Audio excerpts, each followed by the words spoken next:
Okay, we have Myron Cunningham from Arkansas, and he'll go straight to questions. On your front row to your right. Myron, what's the, from your perspective, just the outlook of the offense right now and where your expectations this year? My expectations are high, especially coming off of last year. No one thought we could do what we did and winning those SEC games that we won. And in my opinion, we were a very explosive offense last year. And we're just bringing back the talents and the experience that we had last year, so I only expect better. Yeah, Dan Peck, ESPN 106.7 in Auburn. Arkansas struggled earlier in your career, and last year seemed to be a change from the previous few. How important is it to leave the program in a better condition than it was in your first couple of years at Arkansas? I think it's very important. I think as a player, when you come into a program that's probably not doing so well, to leave it in a better standing than you found it is always a great achievement. Over here to your left in the third row. Hey, how's it going? Andrew Kaufman from KMIZ in Columbia, Missouri. A couple of Mizzou guys transfer over to you guys over the offseason, Trey Williams, Markel Utze. Going against those two, what have they brought to your team so far?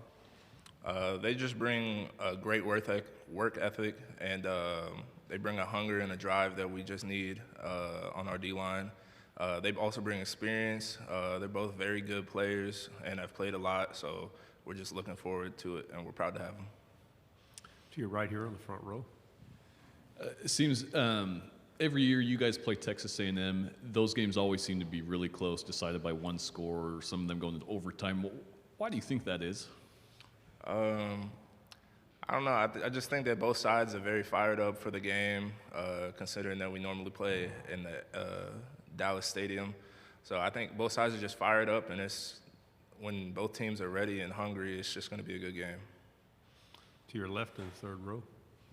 What do you think the overall state of the Mizzou-Arkansas battle line rivalry is right now? I don't know. I think it's strong, especially after last year, going the distance and then finishing with that 2-point play and then them going all the way down. But I think it's a strong rivalry right now. To your right on the third row. As an offensive lineman, I imagine you have a little more interaction with Coach Pittman than maybe some other position groups on the team. What do you say when people ask you like what Coach Pittman is like? I just tell him that he's a genuine guy, because he is. I mean, he shows up every day. He makes every individual, no matter if you're a walk-on or a scholarship guy, he makes you feel like your family, and you can see it every day. You grew up in a football hotbed. You were recruited nationally. What was a tipping factor to go to Arkansas? It was just really the state. The state tipped the factor.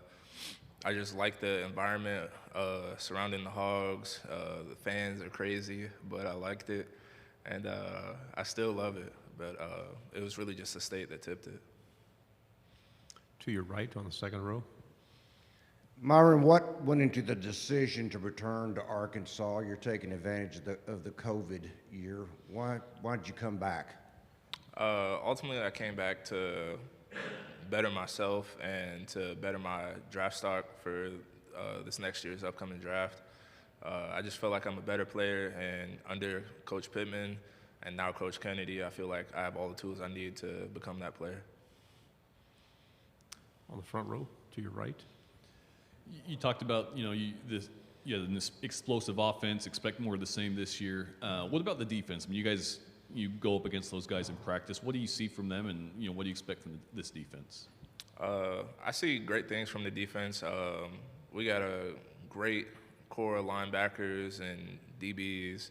They come to work every day, and our D-line just got better from our transfers.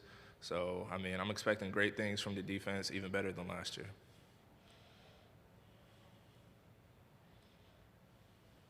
Any other questions? Just we have another one here in the front row. Just how tough is it as an offensive lineman playing in the SEC against, and I guess, who's the toughest defensive line you've had to go up against? The toughest. Since I've been here, I'd probably say Alabama's been the most consistent and being the hardest line to go against. But as of last year, I'd probably say A&M had the toughest line last year. To your left on the second row. Hi, Jacques Doucet, WAFB TV. The LSU game last year, how crazy was it? Like on Friday morning, like 9 o'clock, you guys find out if you're playing a game or not? You barely have enough players. I mean, what's that whole situation like? It was nuts because like we woke up that morning and really on the way there the night before we knew about it, so we were just like, well, like if we don't want to forfeit, but like if we have enough players, we're gonna play. So luckily it came down to that and we ended up playing. Again, to your right, front row. Just to follow up on that D line, you were saying A&M last year was really tough. Yeah. What's it like going up against them and DeMarvin Leal in particular, who's should be a pretty high draft pick this year? I don't know. It was fun. It was fun whenever you go up against someone that's a high caliber. Like it's always fun because it's not just like it's not gonna lull you to sleep or anything. It's always gonna be competition in every play that you step out there. So. Do we have anything else? We have a couple more minutes if we do.